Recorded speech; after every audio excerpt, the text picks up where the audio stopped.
Hello my friends and welcome back to my channel, or welcome if you are new. My name is Erin and today we are going to do my May reading wrap up. We're going to talk about all the books that I read in May. May was not a good reading month for me. I read 8 books and I didn't like a lot of them. So, you know, I don't know. It was not a good reading month. I didn't want to read. I wasn't feeling it. My mental space was just not letting me read. So May has just been a month for me. I'm so glad it's over. I'm glad we're into a new month. I need a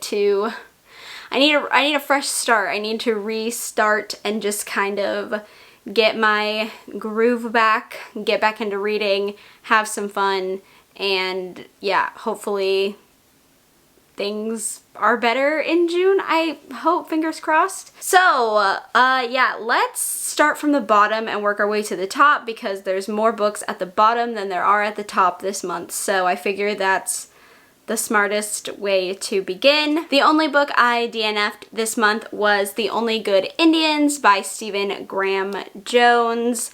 I did a video on this. I reviewed it, kind of. I talked about why I DNF'd it, and yeah, I'm not going to go into too much detail. This just wasn't for me. It was incredibly boring and hard to follow, and I just really didn't get it. And yeah, it wasn't enjoyable. It wasn't entertaining. It wasn't fun. And I decided not to keep reading it because I'm trying to do this thing where I don't read books that I don't like, or at least ones that I really can't get into. I try to DNF them now. That's a thing I'm working on. So, yeah, this is my second or third DNF of this year, which is actually pretty good for me. So, yeah, I know this is everyone's favorite. I know everyone loves Stephen Graham Jones so much, but yeah, I don't think his books are for me, unfortunately. So this was a miss for me. So next up we have The Neighbor by London Clark. This was a NetGalley ARC that I got in exchange for an honest review, and God, I have so many thoughts about this one. This book is about Claire. She's recently divorced and she is a mother of 4. She's just trying to get a feel for parenting on her own, and then, you know, not having her husband there with her, and yeah, she's kind of having a hard time. She's engaging in reckless behavior at night to cope with her life changes, I guess. And then she gets a new neighbor named Steele Nolan, and he's very attractive and handsome, and they start having a relationship, but there are weird things about Steele Nolan, and then weird things start happening inside of Claire's house, and you know, it's kind of a coincidence, and she's not sure if he is who he says he is, or if he is far more sinister than she immediately thought. This is supposed to be a horror thriller novel, and I just didn't get it. I didn't get what was supposed to be so scary. I didn't get what was supposed to be so thrilling.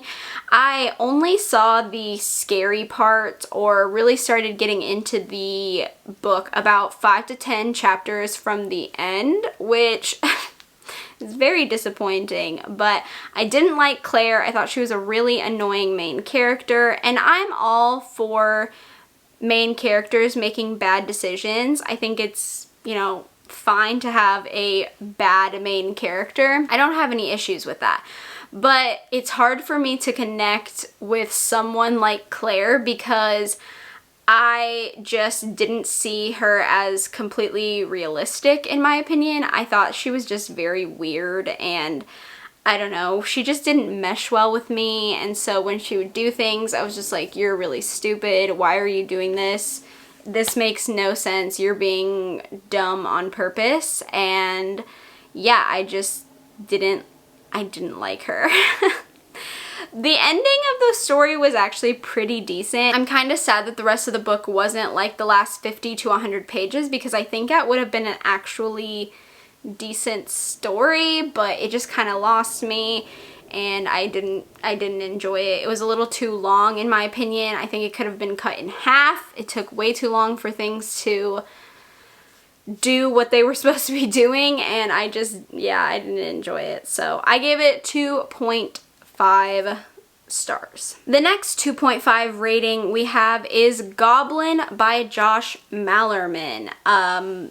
Yeah, I have never read anything by Josh Mailman before. This was my first experience with his writing, so I didn't really know what to expect. It's always interesting to try someone's writing for the first time, so I didn't really know what to expect. I thought Goblin was gonna be perfect because it's 6 novellas in one collection, and I thought this was really going to kind of give me a clear look at what kind of writer he is and what kind of stories he writes and that kind of thing.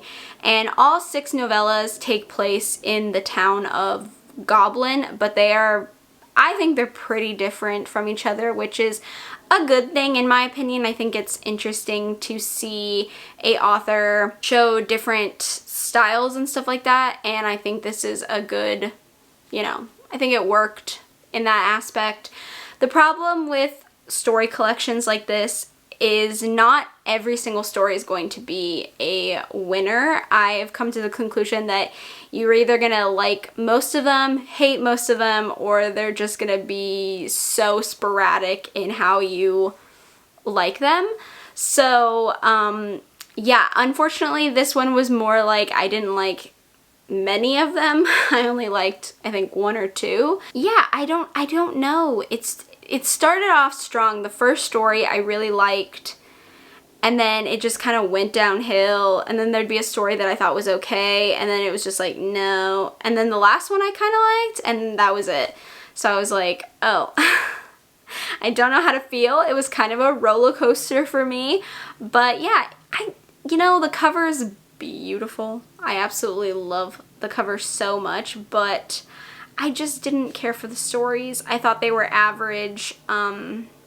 It just didn't land the way I thought it was going to land. I'm glad I experienced Josh Mailman's writing. I probably won't actively go searching for something else by him just because I wasn't super excited for Bird Box or anything that he's written previously. So yeah, I'll probably just like keep an eye on what he writes, but yeah, it's not going to be an immediate buy for me from him. I also got Goblin from NetGalley. I was provided an ARC in exchange for an honest review. Our last 2.5 rated book is Naomis Room by Jonathan A. Cliff. This was my last book review Friday. I just did a full video on it, so I'm not going to go too much in depth.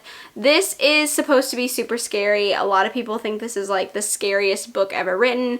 I found it to be very, very boring. I didn't care for it. It felt like a very typical, familiar, predictable plot, but not done very well or done in a way that made me excited. So yeah, I mean, I like the premise of it. It's about a couple whose daughter gets kidnapped and then murdered, and then they start experiencing things inside of their house. So yeah, I mean, I liked the idea. I just think it didn't really hit the mark for me. The writing was just meh, very boring. Very boring. Yeah. Didn't care for this. That's all I'm gonna say. I didn't like it. The next story we are going to talk about is a 3.5 rated book. This was sent to me by the author in exchange for an honest review, and it's The Little Woods by A.G. Mock.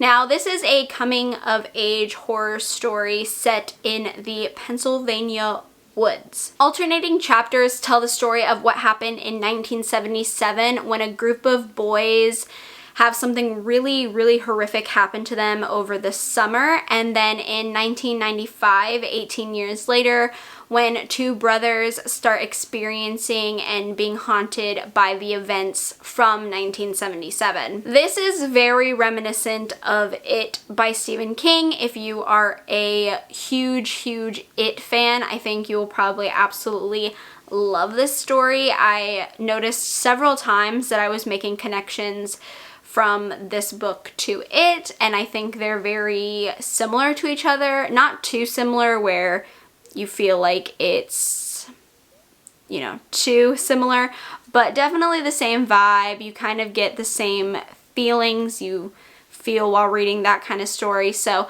I don't think it's like too similar, but definitely if you like it, I think you'll like this kind of story. So this book is actually pretty gory and gruesome. There were several times where things were being depicted that I was just like, whoa, okay, I did not expect this book to go in that direction, but interesting. I actually really enjoyed the more gory bits. I thought it added a lot to the story and I didn't expect it, so I liked that a lot. I'm not a big fan of alternating chapters. They usually kind of, I don't know, they bother me. I don't like jumping from one timeline to the next. I don't know, it just feels like I'm disconnected in a way. I usually prefer one time period over the other just because one is more interesting to me, and I definitely preferred the 1977 timeline in this story. I cared more about the young boys and what was happening over the summer than I cared about the 1995, 18 years later, the two brothers as adults kind of thing. I didn't really care too much, and that timeline felt really long to me. It felt like there was a lot of unnecessary buildup, like it was taking too long to get exciting or taking too long for things to start happening. Whereas in the 1977 timeline, there was always kind of this impending doom and you knew something bad was about to happen, where in the 1995 one I was just like, there's nothing happening, this is kind of boring. So it took a while for me to get into the 1995 chapters, and yeah, it didn't really get exciting until the end, so that was a downside for me. The ending is a cliffhanger because this is book one in a series, I'm assuming. So yeah, I'm interested. I might pick up the second book just to see what kind of happens and where it's going, because the ending was kind of crazy. So yeah, overall I enjoyed it. I think there were just some slight issues for me, but yeah, overall I did like it. Next up is our 4-star rated books. I have two. The first one is Love Sickness by Junji Ito. This was a buddy read with Jordaline Reads, and I read this pretty freaking fast. It was really good. I am a big fan of Junji Ito. I like everything he does. I will probably never rate anything of his lower than a 4 or a 3.5 stars, just because I thoroughly enjoy his stuff so much. This is a typical Junji Ito collection in my opinion. The main story is called Love Sickness, and I really liked that one. Jordaline didn't, which I think is funny because we had completely different opinions on this collection, which is always so fun to me when I buddy read with people when we have opposite opinions. But I really liked the main story of this collection. I thought it was very captivating. It was beautifully, you know, written and drawn like always, because he's just amazing. And I don't know, I really liked the story. I liked the way it ended. The other stories were okay for me. They weren't like my absolute favorites, but I did enjoy them and I had fun while reading it, which is why I gave this 4 stars, because overall I think it's an excellent collection. Like always from Junji Ito, I had fun. It was enjoyable. That's all I ever really care about when reading a Junji Ito manga. So yeah, this was a fun one. I loved it. I mean, it's Junji Ito. I don't know what you guys expect for me to say. I'll probably never rate anything he does low just because I'm a big fan. So I'm a little biased, but it's fine. So yeah, I really liked it. It's a beautiful cover. The artwork's beautiful like always, and it was fun. Next up is The Mailman by Bentley Little. This was also a buddy read that I did with Alex from the Bookubus. She is the sweetest. I love her so much, and I had so much fun reading this book with her. This book is about a town who ends up getting a new mailman due to an unfortunate incident that occurs, and the new mailman is kind of weird. He's kind of creepy. He feels off, and then the town starts getting only good mail. There's no bad mail. There's no bills. Nothing. It's just good mail. Letters from old friends that they haven't heard from in years. Just all really positive mail. But the mailman has sinister plans. And that's all I'm going to say, because this book it's funny.